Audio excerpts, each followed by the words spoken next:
noite, boa tarde. O seu microfone parece que tá dando um eco, Dani. Parece que tá dando um pouquinho de eco, né? Boa noite, pessoal. Tudo bem? Para você está dando eco aí também, para vocês que estão na chamada, se puderem fazer assim, assim, tá ok para vocês, né?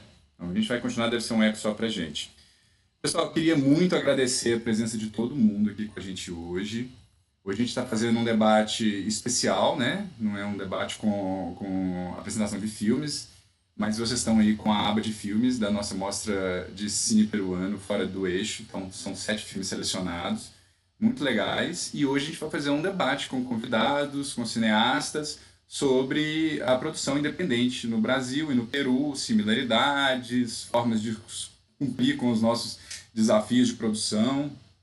E queria começar dizendo que se a gente tiver qualquer problema de transmissão, vá no nosso Insta, que lá no Insta a gente vai avisar o que pode acontecer, como é que a gente vai fazer, o que vai acontecer.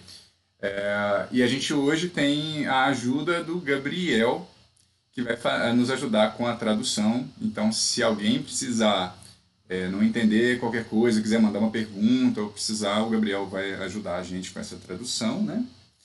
E eu vou mostrar para vocês agora, quem quiser mandar alguma pergunta para a gente, é só entrar no site, eu vou mostrar para vocês, transição, pronto. Se vocês estando no site, aí embaixo deve ter um balãozinho de pergunta, ou deve ter escrito help, ou então só ajuda, ou um balãozinho, só uma pergunta, só uma interrogação. Você pode colocar seu nome, o seu e-mail, o telefone, se quiser, e a mensagem que você vai, que é a sua pergunta que você pode mandar para a gente poder passar para o pessoal aqui, tá bom? Lembrando que nos comentários, para quem está assistindo pelo YouTube, a gente também está acompanhando os comentários, pode mandar a pergunta por lá também. Show. E não esqueçam aí, quem tiver no YouTube, siga a gente aí, ativa o sininho para que quando a gente for fazer outras conversas, outros bate-papos, vocês possam entrar e ficar sabendo, ser notificados também. Ok?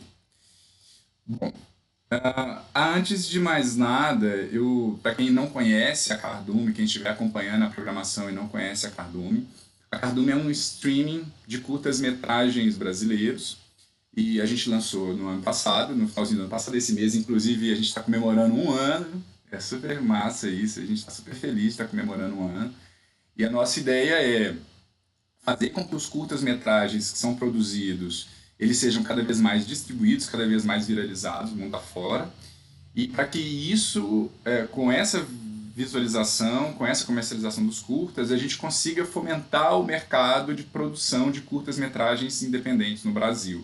A gente tem uma produção muito grande, a gente tem uma defasagem muito grande comercial e de dinheiro, verba para produção, e a nossa ideia é isso, fazer com que os filmes sejam visualizados para que a gente possa transferir isso e gerar mais produção e cada vez melhores. Então, a nossa ideia é de fomentar o mercado de educação e de produção também, né, Lu? Sim, e a curto prazo conseguir abranger a América do Sul, a América Latina e dar essa força para o cinema independente de curta-metragem. Exatamente. Então, vamos lá, entrando já na nosso bate-papo, vamos apresentar nossos convidados hoje. A gente vai lendo um pouco, né, sobre a carreira de cada um dos nossos convidados. Se vocês puderem dar um tchauzinho assim, para todo mundo conhecer. O primeiro que a gente vai apresentar aqui é o Ângel. Aí eu vou até pedir para vocês para me ajudar. Podem desmutar o microfone. E se a pronúncia estiver errada, vocês me dão uma mão, tá bom? O primeiro é o Ángel Pajares. Tá certo? Sí. Perfeito. O Ángel, ele é cineasta peruano, graduado em comunicação. Ele especializou-se em documentário na ICTV de Cuba. Foi selecionado no Doc Montevideo, Talents Buenos Aires, Chile Doc Te Conecta, entre outros. O seu curta, A la Outra Orilha de la Laguna, venceu o concurso de curtas-metragens 2018 do Ministério da Cultura do Peru. Está na pós-produção do seu primeiro longa-metragem, La Imagen, e que foi selecionado este ano no Work in Progress do Festival de Cinema de Lima no mercado IDFA. Perfeito? Maravilha, né? O nosso convidado também, Emílio Bustamante, professor da Faculdade de Comunicação da Universidade de Línica de Lima e da Pontifícia Universidade Católica do Peru, a PUC do Peru, crítico de filmes, coautor do livro Las Miradas Múltiplas, El Cine Regional Peruano, e este ano publicou La Batalha por el Buen Cine, textos críticos de 1961 a 1963, que reúne artigos do cineasta Armando Robles Godoy. Muito obrigado, Emílio. A nossa próxima convidada é a Lorena Costa Montenegro. A Lorena tem mais de 18 anos de atuação na área. Integra o Elviras, coletivo de mulheres críticas de cinema, ministra oficinas e cursos, além de participar como júri e palestrante na Mostra Nacional Sesc de Cinema, Festival Varilux de Cinema Francês, Mostra de Cinema e Direitos Humanos, Festival de Brasília do Cinema Brasileiro, Festival de Cinema de Gramado e Festival Pan-Amazônico Amazônia Doc. Bem-vinda, Lorena. Muito obrigada por ter aceitado o convite. Eu que agradeço. Uma honra estar como cineastas, com críticos de cinema, né, como o Emílio, com colegas de roteiro também, né, Gabriel roteirista. Muito obrigada pelo convite. Graças. E o Gabriel Leal, ele é roteirista e psicólogo, colaborador do coletivo audiovisual Cinestame, do Peru, e atualmente trabalha junto à Quarteto Filmes, no Brasil, no desenvolvimento de sua primeira série de ficção, Colapso, aprovada em edital de produção para TVs públicas. Curso último ano de especialização em roteiro na Escola Internacional de Cinema e Televisão em Cuba. Inclusive, agora já aproveitando, passar a palavra para o Gabriel, que vai nos ajudar também com a tradução, mas para trazer algum questionamento inicial, para a gente poder começar o nosso bate-papo. Boa noite, gente, tudo bem? Nossa, com prazerzão também, uma honra estar aqui com todos vocês. A ideia, né, que nem o Daniel falou, né, que a gente fale um pouco mais lento por causa do portunhol, assim, que propõe uma espécie de dinâmica do portunhol, mas qualquer coisa também eu posso ajudar um pouco na tradução, apesar de que eu não sou nenhum tradutor. Uhum. Bom, apresentar um pouco a mostra, que está feita de cinema de curtas-metragens de diversas regiões no Peru, o que a gente, nessa amostra, resolveu chamar de cinema fora do eixo, né? Que no Peru funciona muito como cinema feito fora de Lima. O Peru, assim como no Brasil, é muito diverso, né?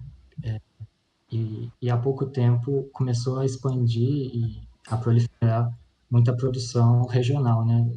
Se o Emílio me corrige, né? Desde os anos 90 começou uma nova onda, né, de cinema regional, e que hoje em dia se acelerou muito, né?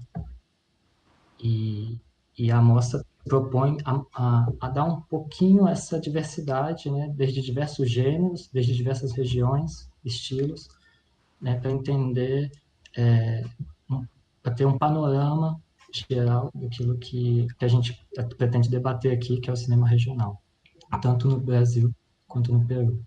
E tentar, né, que eu acho que é até uma proposta pouco, talvez assim, inédita, nesse sentido de debater, de fazer pontes entre o cinema regional peruano e o cinema regional brasileiro. Eu acredito que a gente tem muitos pontos em comuns, né? Eu até lembrei um pouco nesse texto da apresentação da amostra, que está lá no site, um pouco daquilo que o Garcia Espinosa, um crítico e realizador cubano, chama de cinema imperfeito, no sentido de esse nosso cinema que tem dificuldades de produção também se propõe desde aí como uma estética e contrapor também esse cinema chamado, que ele chama de perfeito, que é esse cinema que tem moldes muito estruturados, né, que tem as regras muito estabelecidas desde a indústria, que a gente vê muito claramente no cinema de Hollywood, né? Uhum. E nesse sentido também, agora eu vou propor um pouco a palavra para o Emílio para comentar, assim, né, de forma geral, sintética, como ele preferir, sobre o que ele chama do cinema regional peruano, e também pensando numa ideia que eu até vi num artigo discutindo o cinema regional peruano, sobre como que esse cinema é muito invisibilizado antes, né? Desde os anos 90, né? Desde sempre, né? Mas como que ele foi tomando uma visibilidade, mas que essa visibilidade se deu muito a partir de políticas públicas, mas que também regulamentam, né? E talvez tenham problemas também nessa regulamentação, porque elas também delimitam, né? Então, eu queria que você falasse um pouco do que é esse cinema regional, desde a invisibilidade a essa visibilidade regulada, né? Que a gente poderia chamar assim. Bien, gracias, Gabriel. Eh, sí, primero hay que partir de la idea de que el Perú es un país muy centralista. Lima, la capital del Perú, concentra la tercera parte de la población del país en un espacio territorial muy pequeño. Tradicionalmente, el Perú ha sido un país muy centralista. Lima no solo concentra, como repito, la tercera parte de la población, sino también los principales servicios de educación y de salud. Históricamente, el llamado cine peruano fue, hasta el siglo pasado, un cine predominantemente limeño, con algunas excepciones de producción en Cusco y en Loreto en épocas específicas. En Loreto hacia fines de los años 30 y comienzos de los años 40, y en Cusco hacia mediados de los años 50 hasta comienzos de los años 60. Fuera de esos periodos, el cine peruano fue fundamentalmente limeño. El panorama cambia en este siglo. En este siglo hay una gran producción de departamentos fuera de Lima. El Perú se encuentra dividido en 24 departamentos con gobiernos regionales. Y este cine hecho fuera de Lima, en los otros departamentos del Perú que no son Lima, se ha llamado cine regional. El movimiento de cine regional comienza en 1996 con una película ayacuchana, la versión de Ayacucho, que se llama Lágrimas de Fuego, la película. Es un largometraje. De ahí en adelante se observó una producción constante y simultánea en varios departamentos del Perú. Los departamentos de la región andina, Ayacucho, Puno, Junín y Cajamarca, departamentos de la costa, como La Libertad, de donde es Ángel, Lambayeque, Piura, departamentos de la Amazonía, como Loreto, Ucayali. En todos ellos se hacen películas de largometraje y de cortometraje. En lo que va del siglo, se han hecho más de 200 largometrajes regionales en el Perú, más de 200, ¿no? Y se han hecho decenas, probablemente centenares de cortos. Los cortos no han sido contabilizados aún. La mayoría de estos largometrajes son producciones de bajo presupuesto, que han sido exhibidos al margen del circuito de multiplex. Son, sin embargo, películas que revelan una gran diversidad cultural, ¿no?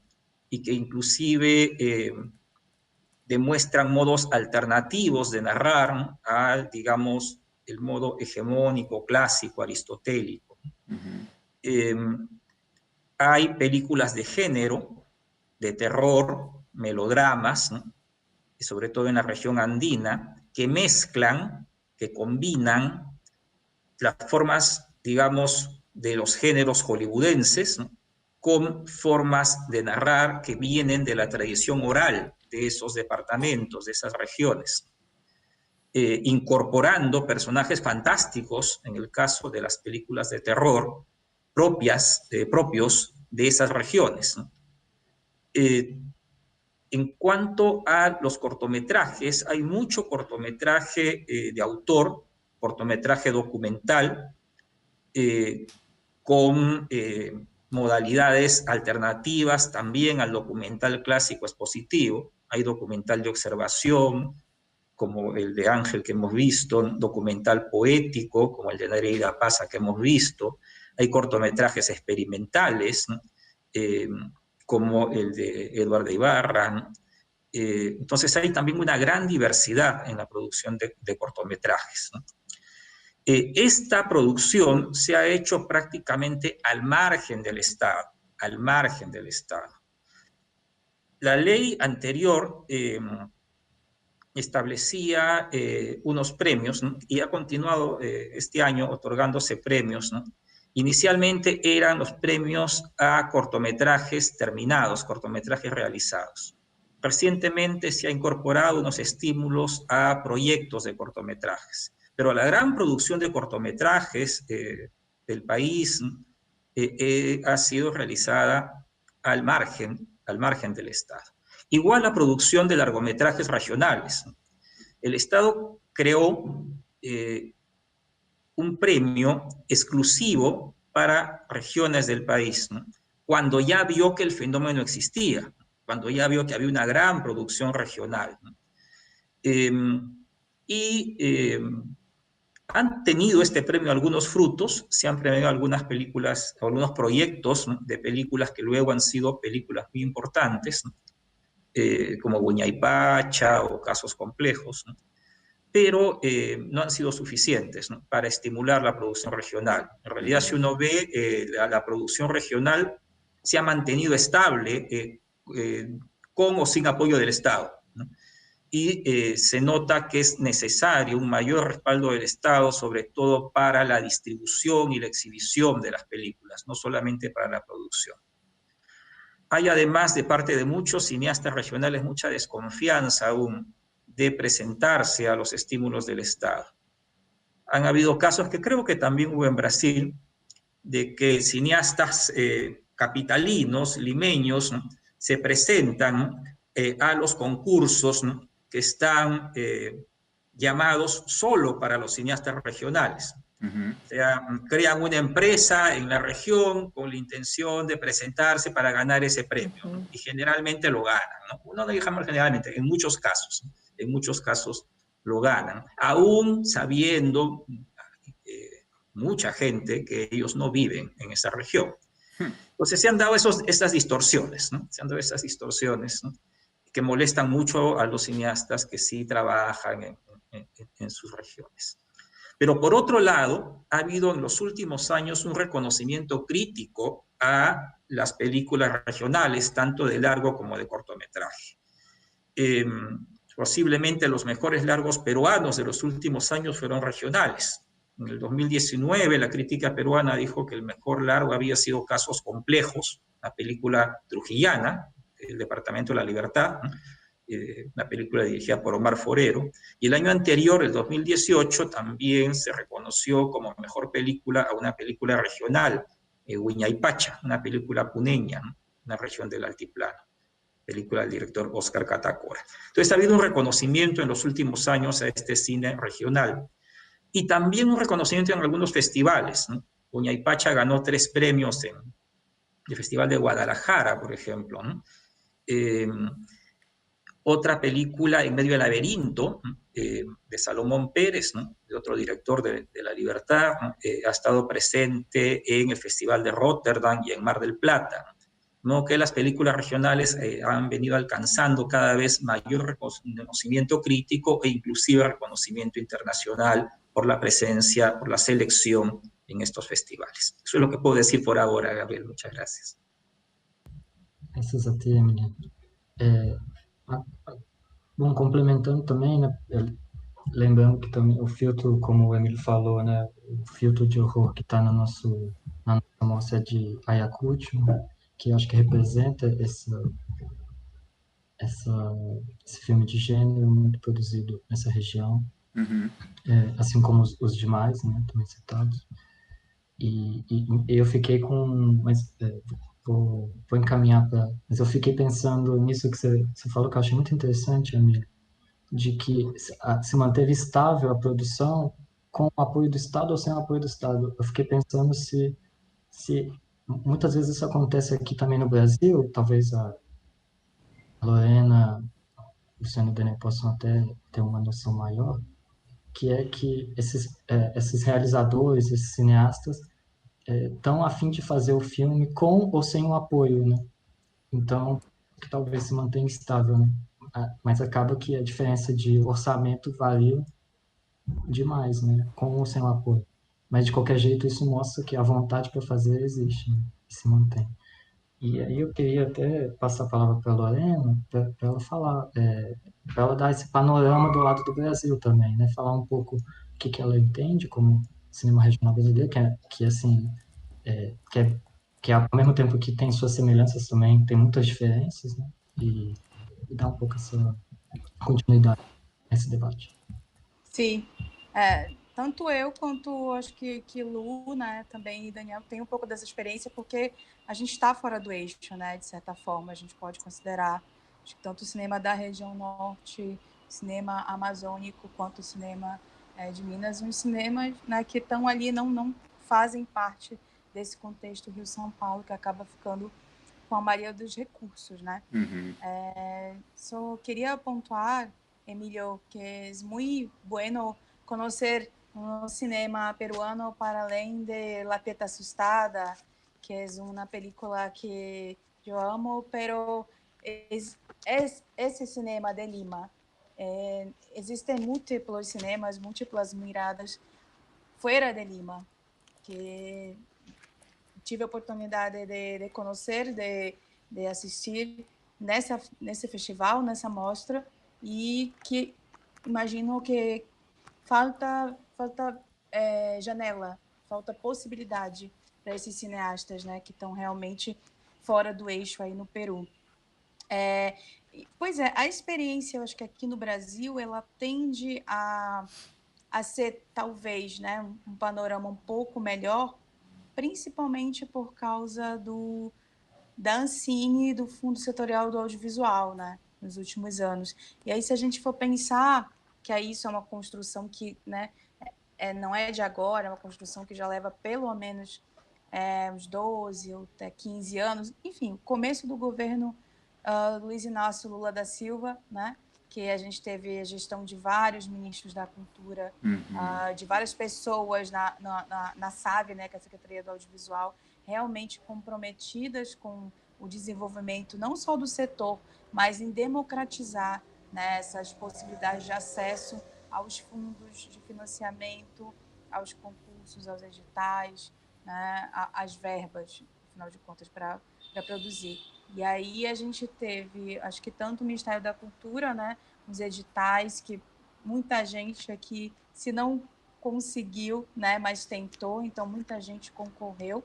E com o Fundo Setorial do Audiovisual, que foi uma política que se estabeleceu especialmente de 2014 para cá, a gente conseguiu, de fato, ver isso acontecer, né? Tipo, a produção, eu posso falar mais da região norte, né, que tenho conhecimento de causa, mas a gente teve uma expansão considerável aqui, né? Foram quase 300 filmes 300 produções entre filmes e séries de TV que foram produzidas de 2014 para cá, né?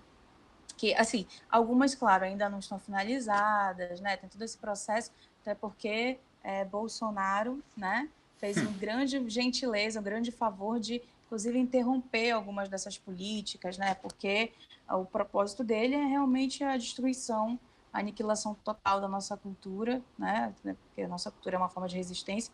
E aí, um dos primeiros lugares que foram atacados por ele, por ser o ministro da Economia, né, foi a Ancine, a Agência Nacional de Cinema, até por causa do orçamento que a Ancine, né, a Ancine, na verdade, é uma agência reguladora, mas ela lida, né, com todos esses investimentos, ela tem um vínculo direto com o BNDES, que é o nosso principal banco de investimento aqui, e aí, por conta disso, né, o olho tanto dele quanto do ministro cresceram para cima da Ancine. Mas a gente está conseguindo, aos poucos, né, Lu e Daniel, assim, ter a produção escoando, a gente retomando o processo, né, tanto de desenvolvimento, quanto de produção, quanto de fomento até a lançamento e pós-produção dos filmes.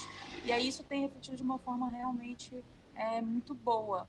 Eu não consigo ficar otimista hoje, na verdade, não consigo nem olhar para o dia, eu não digo nem de amanhã, mas assim, quando a gente terminar essa live hoje, eu ainda, né, a gente não sabe muito o que esperar, mas as perspectivas, assim, até então, né, até o começo desse governo desastroso, que eu espero que daqui a 2 anos a gente tenha a sorte, de certa forma, que os americanos tiveram hoje, né, de se livrar desse expurgo, mas que isso também represente a retomada do nosso setor, que, né, também por conta da pandemia, a gente não tem muitos filmes sendo lançados esse ano, né, Lu e Daniel sabem bem, assim, o quanto que está sendo difícil produzir e, inclusive, né, finalizar esses filmes, lançar, mesmo os festivais grandes não estão conseguindo, né?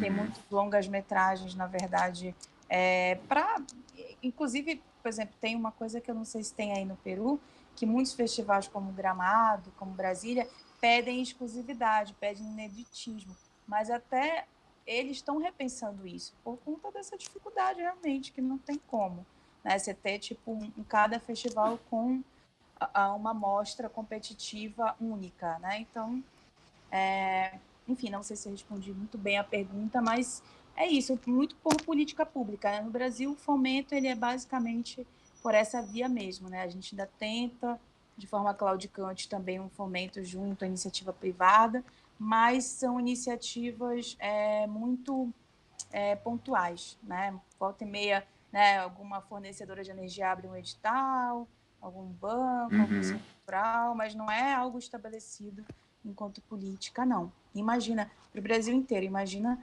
né, para o norte. A gente está passando por uma situação, inclusive, essa semana muito grave aqui na região norte, que o estado do Amapá, eu falo do Pará, né? Mas o estado do Amapá está desde terça-feira, viernes, terça-feira, ¿sí? No, miércoles. Martes. El Yo no martes. sé. Desde el martes, Gracias. ¿no? Sí, martes. Sem energia elétrica total, assim, sem água. É uma situação de calamidade pública porque uma das estações de energia pegou fogo. E aí, como é a região norte, que praticamente é ignorada por muita gente do Sudeste, muita gente não sabe nem apontar no mapa onde é que fica, ficou por isso mesmo, né? Acho que de ontem para hoje é que alguns parlamentares foram se mexer, foram atrás de explicações do governador, foram cobrar, mas a verdade é que as pessoas estão há quase uma semana não vivendo, né? Sendo que a região norte é onde tem as principais hidrelétricas do país, quer dizer, a gente fornece energia para o país inteiro e uma porcentagem muito pequena é retida para nós, né? É a energia que fica aqui na região mesmo, né? Essa região que é tão cobiçada que na verdade já precisa ser deixada em paz, né? Precisa ser incentivada, inclusive, para se desenvolver. Demais. Gabriel, Eu Pode falar. queria só completar uma coisa que eu acho interessante, né, na fala do Emílio, dessa produção fora, desse volume, né, de produção fora do eixo também, assim, como Lorena também falou, nós também, eu sinto que Minas Gerais é um estado que está, apesar de estar no que a gente chama aqui fora do eixo, né, ele está muito próximo de Rio e São Paulo, que é o grande eixo de produção, e por isso eu acho que a gente já consegue respingar alguma coisa a mais, e realmente fora de Minas a gente vê que o volume, até isso impacta muito no volume de produção, obviamente, né? Porque é menos verba e que é definitivamente, eu acho que o maior desafio, né, da produção, eu acho que talvez seja ter verba para poder conseguir produzir, né? Então, a gente, apesar de estar próximo também, estamos fora desse eixo, né? Mas que a produção, o volume de produção é muito alto. Eu cheguei a comentar com o Emílio antes da gente entrar para a live, não sei se, Lorena, se você já teve acesso a alguma, se você já fez pesquisa em relação a isso, mas quando a gente estava criando a Cardume, a gente foi atrás de entender qual era o volume de curtas-metragens que eram lançados no Brasil para ter uma ideia de mercado, ter uma ideia melhor de como funcionava isso no Brasil.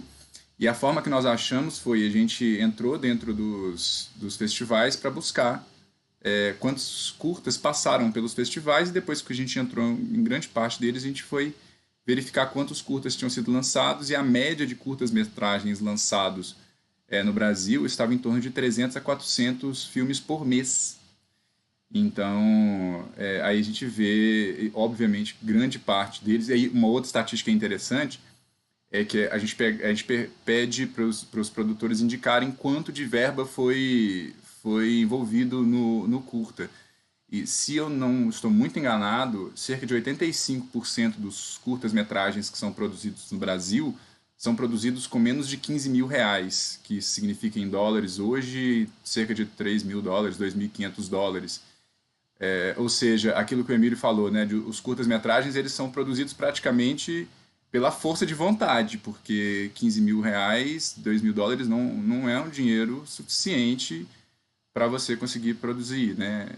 Não se paga equipe, né? Só se faz Não, realmente o filme, olha lá.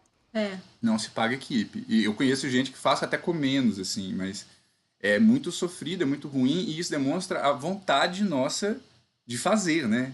A vontade de quem está fora do eixo, seja no Brasil, seja no Peru, de produzir. E é muito triste ver quando mesmo o Estado entrar e mesmo assim não ter um impacto pesado na produção, eu fico pensando no porquê disso também, sabe? E aqui no Brasil também, como que isso impacta, né? Eu vejo aqui realmente, eu acho que talvez impacte mais, né, Lorena? Assim, tem esse mais produção. Estamos falando aí se a gente levantou, cerca de 20% dos projetos que tem mais de 15 mil, eles têm um degrau muito grande. Eles passam de 15 mil para 70, 80 mil. Ou seja, são produções que recebem algum incentivo governamental. Mas ainda é muito pouco, né? Não é verdade. Essas já devem ter o fomento direto, que a gente chama, né?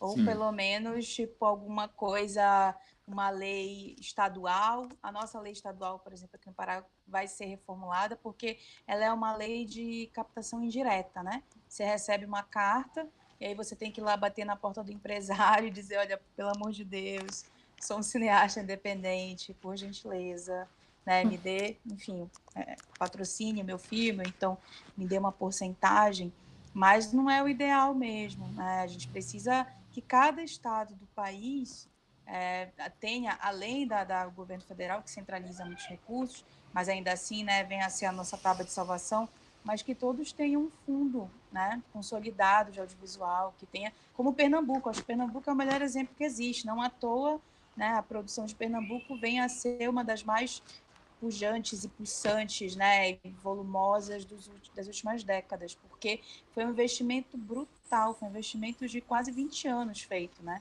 para que isso começasse a dar resultado realmente em curtas-metragens e depois em longas-metragens, e aí a gente tem hoje, né, Bacurau, enfim, todos esses filmes ganhando o mundo, mas não é algo que é da noite para o dia, é que nem a Coreia do Sul, as pessoas olham e dizem, nossa, não, isso é muito investimento e é muito, inclusive, entender a lógica, né? Entender que os recursos não podem ficar centralizados em um determinado lugar, que a gente precisa ter essa diversidade de olhares, mas essa diversidade também de possibilidades, né? De ter essa estrutura, de ter, né, esse financiamento mesmo, para que nem todo mundo sofra. Porque tem gente que desiste de fazer cinema, né? Não sei se aí no Peru, Emílio, é tão comum, mas aqui tem muita gente que vende carro, vende tipo auto, apartamento, casa para terminar filme, para fazer filme, se desilude e depois acaba tendo que abandonar, né? Que é muito triste. Sí, yo aprovecho también antes de que Ángel hable, te quería preguntar justo, Ángel, hablando de cortometrajes, como la importancia, que también comentabas además, la importancia de los cortometrajes en ese sentido, ¿no? Como, sé que piensas también que el corto es un formato que es válido por sí mismo y no solamente como un puente para hacer largos. Y creo que también es el primer paso, ¿no? Para que la gente pueda como pensar su carrera futura, ¿no? En el cine, ¿no? Probar un poco, experimentar. Sí, bueno, sobre lo que dice Lorena, sí, pues yo he escuchado como de gente que ha tenido que sacrificar otras cosas para sacar adelante sus películas o por ahí se han endeudado. Igual eso, digo, desde mi experiencia y también desde los cortometrajes, ¿no? Programados en la muestra, lo que sé es que, bueno, Para empezar, ninguno de los cortos se han hecho con financiamiento previo. De hecho, me atrevería a decir que son con financiamiento muy, muy reducido, ¿no? Y bueno, desde mi experiencia es como yo también saco adelante mis proyectos, ¿no? E incluso este largometraje que estoy por culminar. Y bueno, esto tiene que ver también, digamos, entre otras cosas, con una postura política, me parece, ¿no? Con cómo uno entiende y concibe el cine y desde ahí, y desde dónde se está posicionando y pensando, ¿no? Entonces, en ese sentido, me parece que, claro, hay toda esta precariedad, ¿no? Que ojalá no sea así, digo, que ojalá el Estado pudiese como haya más accesibilidad a fondos, ¿no? Si bien Emilio comentó que hay como este concurso de proyectos de cortometraje, ¿no? Hablando de cortometraje en específico, ¿no? No es suficiente, ¿no? Pero sí desde esta precariedad, digamos, a mí me parece muy interesante las películas que se han generado, ¿no? Y en ese sentido, las películas que son coherentes con sus estéticas y o sea, con los modos y los nuevos caminos de producción que se han generado a raíz de eso y también los discursos, ¿no? Entonces, empezar como a ver y a pensar que ese nuevo cine es posible, me parece como muy interesante y lo que yo siento es que hay muchas de esas propuestas en cineastas que residen en las regiones fuera de Lima y bueno, personalmente a mí es algo que me interpela y como desde donde también me he podido acercar al cine, ¿no?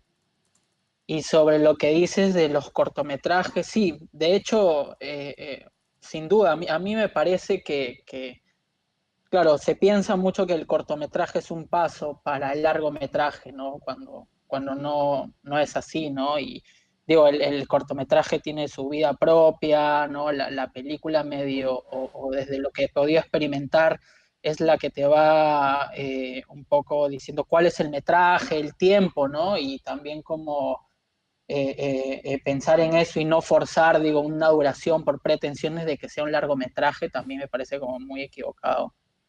Entonces, eso sin duda, ¿no? Y bueno, también esto me hace pensar un poco que, claro, los cortometrajes, a diferencia de los largometrajes que están como más ligados, digo, los largometrajes a una industria, los cortometrajes tienen pues otros caminos de exhibición y distribución muy distintos, ¿no? Eh, eh, por ahí, bueno, no sé, pues plataformas como Oscardoom es como una buena ventana, ¿no? Para poder exhibir cortos que responden a otras cosas también. Mas eu acho que tu curtometragem podia ser um longa, podia ser um largometragem, Ángel, porque Antônio é incrível, é muito bonita a história e, né, de amor assim pela floresta mesmo, pela localidade, pela identidade, né, dele. Onde é que se passa exatamente? Qual que é aquele local? Bueno, gracias, primeramente, y eso sucede en Villarrica, que es como en la selva central aquí de Perú. Y Antonio es pues además de un gran amigo, una persona muy, muy cercana a mí. Que máximo. Bravo. Aproveitando um pouco isso, Angel, que você disse sobre curta não ser, né, um degrau para o longa, né? Isso é sempre algo que surge assim, em debates onde a gente está conversando sobre a cardume, né? Porque acho que é o princípio da nossa ideia e vontade de fazer uma janela para os curtas-metragens exatamente por a gente acreditar e ver isso, né? Realmente é uma linguagem diferente, uma formatação diferente. Curta-metragem é uma coisa, longa-metragem é outra, sim. E aqui no Brasil, eu acredito que existe ainda um grande caminho a ser percorrido no sentido do público, inclusive, conhecer a linguagem e entender o que é o curta-metragem, né? nós chegamos a fazer várias pesquisas, assim, antes de lançar a Cardume, em espetáculos, em eventos, onde as pessoas não sabiam nem o que era curta-metragem. Para as pessoas existiam só cinema de longa-metragem, não sei o que é um curta, né? E o máximo de referência que às vezes as pessoas têm são aqueles curtas da Pixar, que aparecem antes do filme lá da Disney, aí tem um curtazinho da Pixar. E era o máximo de referência que as pessoas tinham. E daí a gente vê o quão é importante também, nesse sentido, a informação e a formação desse público, porque aqui o cinema independente, o curta-metragem, ele é uma grande ferramenta a favor do cinema independente regional do Brasil, né?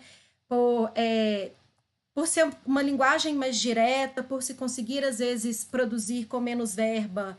Por mais que, né, igual a gente falou, é horrível porque não paga a equipe, mas às vezes até para pagar a equipe, pagando a equipe, você consegue produzir um curta, às vezes, com menos verba ou com menos equipamento e que chega numa qualidade tão boa quanto um longa, e o quanto que, hoje em dia, pelo intermédio da internet, a gente consegue levar para o público curtas de regiões tão distantes e tão diferentes e com linguagens tão próprias, o que às vezes um longa não consegue, pela dificuldade mesmo de produção e de distribuição, né? E aí eu queria perguntar um pouco para vocês três, assim, o quatro, Gabriel também, a respeito dessa dificuldade de distribuição, né? O que vocês veem como caminhos também para que seja facilitada essa distribuição dos curtas, quais as dificuldades e as facilidades que vocês enxergam hoje em dia, assim? Quem quiser começar. Si quisiera comentar algo. En el Perú hay una historia del cortometraje importante. En 1972 se dio una ley de cine con miras a crear una industria cinematográfica en el Perú, que nunca se pudo crear.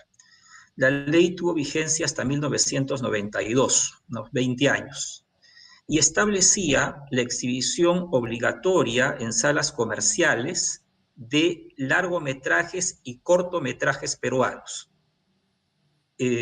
Las empresas exhibidoras estaban obligadas por ley a exhibir largometrajes y cortometrajes peruanos. Se llegaron a producir y exhibir más de 1000 cortometrajes en ese lapso de 20 años. El problema es que la gran mayoría de estos cortometrajes se ha perdido. No se sabe dónde están, porque no tenemos archivos, no tenemos cinematecas, ¿no? Ese es uno de los problemas actuales también del cine peruano y una de las demandas de los quienes estamos vinculados con el cine de alguna manera, ¿no? La necesidad de tener archivos y cinematecas para no perder nuestra historia, para no perder nuestro patrimonio audiovisual. Actualmente los cortometrajes tienen problemas de exhibición, como también los largometrajes peruanos, ¿no? De los largometrajes regionales, por ejemplo, que he mencionado, solo el 12% se ha exhibido en Cineplex, ¿no? De estos más de 200 largometrajes, ¿no? Y cortometrajes creo que se habrán exhibido 2 en Cineplex, ¿no? No más. La mayoría, pues, circula por internet. Hay una plataforma de streaming, Cineaparte, ¿no? Que tiene algunos cortometrajes peruanos, ¿no? Pero indudablemente hay un problema. Nosotros en Perú no tenemos ya cuota de pantalla. O sea, desde 1992 que se derogó la ley que he mencionado, no hay cuota de pantalla. Tengo entendido que en Brasil hay cuota de pantalla desde las décadas de 1940, ¿no?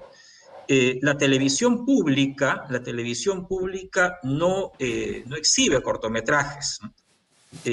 Sería un buen espacio para la exhibición de cortometrajes, ¿no? Pero salvo algunas excepciones, algún programa que tiene la televisión pública, el del crítico Ricardo Bedoya, que exhibe un cortometraje cada fin de semana, no hay un espacio, digamos, donde se puedan apreciar con regularidad, ¿no? Los cortometrajes que se realizan, que son muchísimos, ¿no? No hay salas alternativas, no hay un circuito de salas alternativas que podría permitir también la exhibición de cortometrajes, ¿no? Al Estado se le demandan esas cosas, ¿no? Se le demanda que pueda crear un circuito de salas alternativas, se le demanda que establezca cuota de pantalla, cosa que legalmente es posible. El Tratado de Libre Comercio que se firmó permite que haya cuota de pantalla, pero no se ha dado ninguna norma en ese sentido. Y otra demanda que se hace al Estado es la creación de escuelas de cine. En el Perú no hay ninguna universidad donde se enseñe la especialidad de cine. Y lo que se demanda es la existencia de una escuela pública de cine que sea descentralizada, ¿no? Que no tenga pues sede en Lima. Todas estas son demandas al Estado. Ahora, claro, yo entiendo que hay varias formas de asumir el cine independiente, ¿no? Hay quienes dicen que todo el cine peruano es independiente, y hay quienes distinguen, ¿no? Que el cine independiente es el cine autogestionado, que no se hace con apoyo del Estado, ¿no? Que sostienen algunos, y eso es muy respetable. Y hay otros que dicen, no, que el cine independiente es aquel en el que se defiende la autonomía creativa, ¿no? Y que puede ser independiente también de las formas hegemónicas cinematográficas universales, ¿no? Hay varias maneras, ¿no? Pero desde mi punto de vista yo sí creo que es importante exigir al Estado ciertas condiciones, ¿no? Para poder seguir realizando cine independiente, para garantizar la exhibición de este cine independiente, que son las condiciones que he mencionado: escuela pública de cine, cuota de pantalla, que la televisión pública exhiba las películas peruanas independientes de largo y cortometraje, ¿no? Y un circuito de salas alternativas, ¿no? Ahora, cuando yo estuve en el Festival de Ceará hace 2 años, me impresionó mucho la situación de Brasil, ¿no? Lamentablemente, pues después vino el nuevo gobierno y mucho de eso pues ha entrado en crisis o se ha desmantelado, ¿no? Pero me impresionó que hubiera universidades donde se enseñara cine, ¿no? Que la televisión no solo pública, sino también la privada pasara películas brasileñas, ¿no? Que hubiese cuota de pantalla, ¿no? Pero lamentablemente parece que todo eso está amenazado, se va a perder, ¿no? Para no mencionar ya el caso de la Cinemateca, ¿no? Que ha sido tan lamentable, ¿no? A gente tem uma história muito parecida, né, aqui no Brasil em relação à lei. A gente tem uma lei do curta-metragem, né, que é um dispositivo legal mesmo, que obriga a salas de cinema, exibidores, a exibirem sempre um curta brasileiro, né, antes de um filme. Não precisa ser um filme brasileiro, pode ser um filme norte-americano, inclusive, né. Ela é uma lei que foi criada em 75, mas por conta dos interesses políticos, né, do lobby muito grande desses exibidores, né, muitos deles são majors, cadeias de cinema, né, internacionais, como a Cinépolis mexicana, né, que aqui tem muitas salas de cinema, entre outras redes. Então, por conta desse lobby, essa lei que é de 75, ela vem tendo sucessivas regulamentações pelo que a gente chama de consigne, né? E ela praticamente não é seguida, né? Aquela coisa, é lei, mas como não tem regulamentação, como não tem fiscalização, não tem obrigação. Então, isso, infelizmente, acaba, né, tirando um na ventana do curta-metragista brasileiro. Mas, em compensação, é como você observou quando esteve aqui no Brasil, né, no Ceará, festival maravilhoso, inclusive, que a gente tem muitos canais, né, Daniel e Lu, assim, focados realmente nessa questão do curta. Então, a gente tem o canal Curta, a gente tem o Boxe Brasil, a gente tem o próprio Arte 1, mesmo os canais que não são específicos de curta, eles têm, né, espaços na grade para curtas-metragens. Mas eu acho muito emblemática até o canal Curta como ele é, né, o canal do curta-metragem, ele dedica, inclusive, um dia da semana especificamente para um bloco, né, de temáticos, de curtas e tal, e tem, nossa, ele tem, assim, muita diversidade. Dificilmente vai ver um filme repetido na programação deles, né? Mas eu ainda acho que falta mais, sabe? A gente podia ter não só salas de cinema, mas nos próprios streamings, né? Mais filmes também. Então, eu considero o Cardume, Lu sabe disso, Daniel vai saber agora, mas acho que assim, é um oásis, né? No meio de um deserto, porque é isso, é um streaming para quem gosta de curta, para quem faz curta, como o Angel muito bem defendeu, que muitas vezes as pessoas podem fazer curtas o resto da vida, nada impede, não precisa migrar para o outro formato, né? Porque é isso, inclusive você pode desenvolver a sua arte, a sua estética dentro desse formato, que é um formato, sim, informativo, mas nem por isso menos artístico. Né? Aquí hay, perdón, aquí hay algo que me deja como muy curioso, por ejemplo, en el sentido de la exhibición, ¿no? Lo que pasa el cine en Perú hecho por el Lima, es que, bueno, por ejemplo, Emilio comentó esta película, por ejemplo, Lágrimas de Fuego, ¿no? Del 96, que a mí me da mucha curiosidad de verla, así como ver otras películas, ¿no? Porque, por ejemplo, que se han hecho en Ayacucho, ¿no? Que lamentablemente no hay dónde verlas, ¿no? Y creo que no es una curiosidad mía también, sino de muchos realizadores, ¿no? Que queremos ver esas películas y bueno, eso tiene que ver también con la ausencia de una cinemateca, entre otras cosas, ¿no? E incluso de también, me parece, de propuestas, ¿por qué no? Cinematecas virtuales, ¿no? O un espacio donde se puedan almacenar esas películas para su visualización, me parece que sería como muy importante. Y bueno, ahí Emilio podría contar un poco más sobre eso. Sí, es verdad.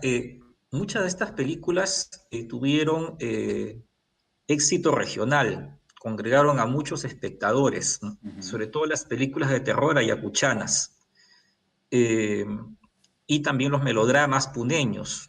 Flaviano Quispe calculaba que su película El Huerfanito, que es una película puneña, había congregado a 600.000 espectadores, ¿no? A lo largo, eso sí, de varios años de exhibición itinerante, porque la exhibición de estas películas era más o menos de este modo. Primero se exhibía la película en una sala municipal de la capital del departamento, la capital de la región. Si la película tenía éxito, luego se llevaba la película a los pueblos aledaños, ¿no? Se seguía distribuyendo, exhibiendo la película, ¿no? en pueblos aledaños, ¿no? En salas improvisadas, muchas de ellas, salas comunales, colegios, inclusive al aire libre. En algunos casos se alquilaba un cine que ya estaba cerrado, se abría el cine y se exhibía la película. Claro, para ello los directores tenían que haber tenido éxito el primer mes de exhibición de su película en la capital del departamento, porque eso les permitía invertir en esta exhibición itinerante. Les permitía alquilar equipos de sonido, un ecran, una movilidad, un automóvil, ¿no? Con el cual movilizarse por estos otros lugares para ir exhibiendo la película. Ahora, muchas de esas películas están en riesgo de perderse si es que ya no se han perdido también, ¿no? Porque el formato era un formato de DVD, ¿no? En el que se exhibía, ¿no? Y se ha podido desgastar, se ha podido perder, ¿no? Algunas estaban en discos duros, ¿no? Pero también se han podido perder. Entonces, existe ese riesgo, ¿no? De que este cine tan reciente y tan importante esté perdiéndose, ¿no? De ahí lo que dice Ángel, ¿no? De crear, si es posible, cinematecas online, ¿no? Donde se puedan, pues, almacenar y ver, ¿no? estas películas, ¿no?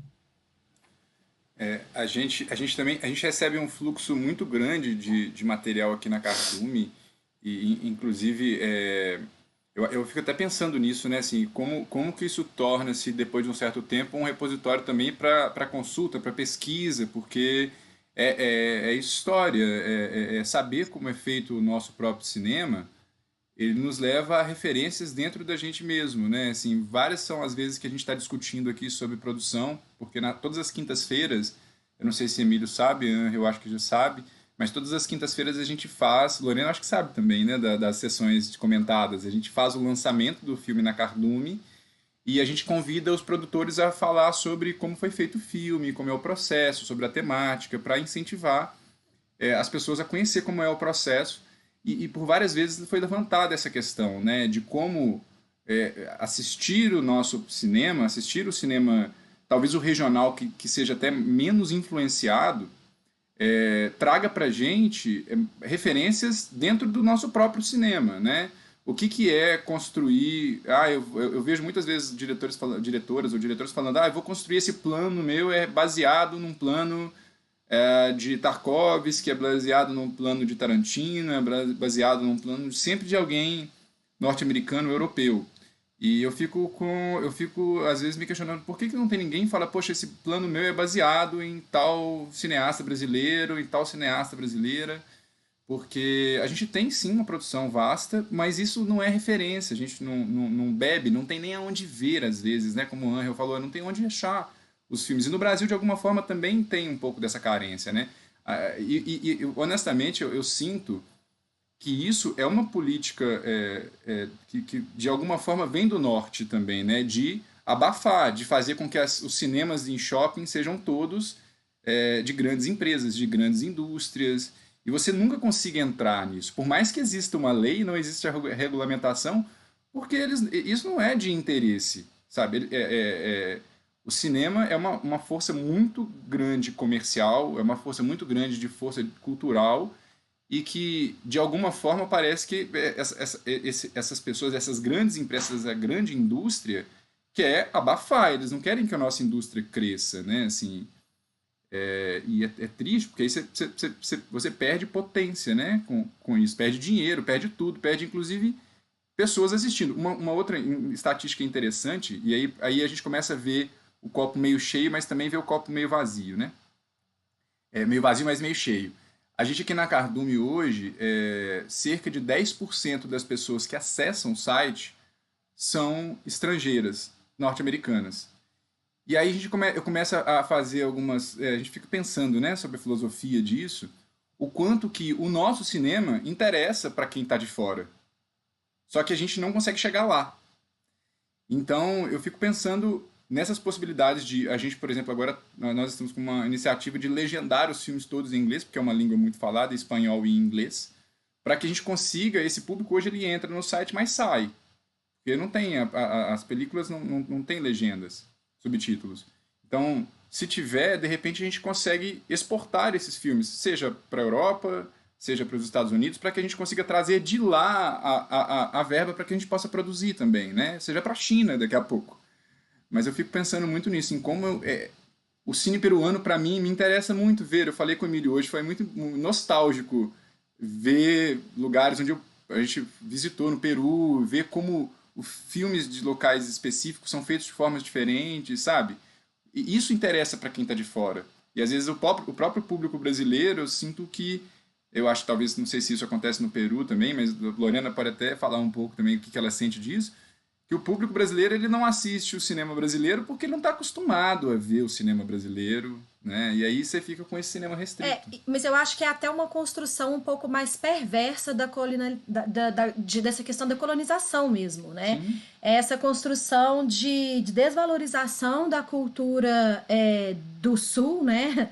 Do Sul equatoriana, para que a cultura do Norte seja sempre valorizada, seja sempre vista, e para que nós, enquanto indivíduos do Sul, não consigamos também nos sentir pertencentes ao nosso solo, não consigamos lutar como um todo, né? Assim, ter uma união enquanto povo para poder, né, nos defender de todo esse sistema, enfim, capitalista e governamental nesse sentido, né? Eu acredito que essa desvalorização da cultura, ela não é algo nativa do brasileiro, ela é algo construída pelo sistema, de que é muito mais interessante para eles que tenhamos pouca educação, que tenhamos pouco acesso à nossa própria cultura, que não valorizemos o nosso próprio povo, não valorizemos a nossa própria arte, para que a gente também seja de fácil dominação, né? Para que todo mundo fique indo assistir apenas filmes de herói com guerra e ninguém assista e ache estranho quando vai ver um filme com sotaque mineiro, quando vai ver um filme com sotaque do sul, com sotaque do norte,